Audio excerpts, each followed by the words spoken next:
घर आज चाहिँ हाम्रो रोहिणी बहिनीले चाहिँ ड्र्यागन फ्रुट्स ल्याएको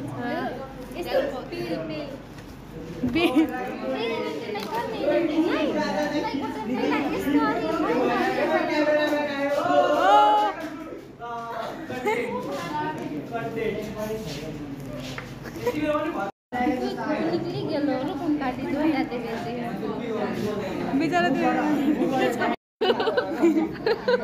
म काट्ने बाली त्यहाँ बाँट्ने बाली गाइस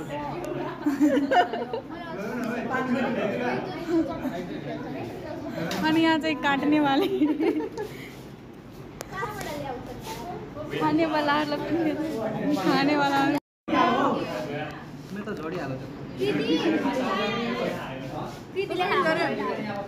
मैले खान्छ यो पनि हाल्नु